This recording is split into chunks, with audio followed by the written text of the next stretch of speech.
يا العريس اللي وصوفه مثالية.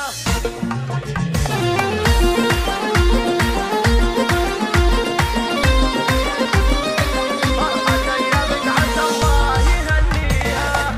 القصايد جاتني اليوم ذاتية لأجل عين اللي يزين قوى فيها، أجبرتني أكتب أبيات حصرية والتهاني والتباريك أهديها. يا فهد مبروك مليون مثنية، فرحة أيامك عسى الله يهنيها، فرحة أيامك عسى الله يهنيها. يا العريس اللي وصوفه مثالية والمدايح تستحق أعتني فيها، هيبتك بين المخاليق فرضية. يا فهد مثل المبادئ معانيها، طيبة المرضى مع طيبة النية. يا نسل شيخ علومه نحييها، يا نسل شيخ علومه نحييها. من أبوك مبارك أوصاف وفية، الشجيع اللي الصعايب يلبيها.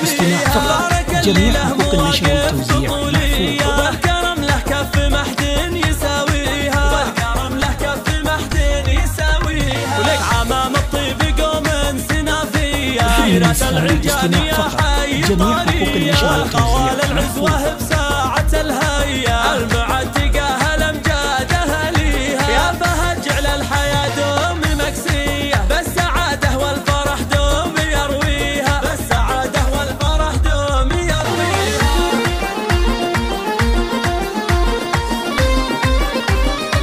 فرحة أيامك عسى الله يهنيها.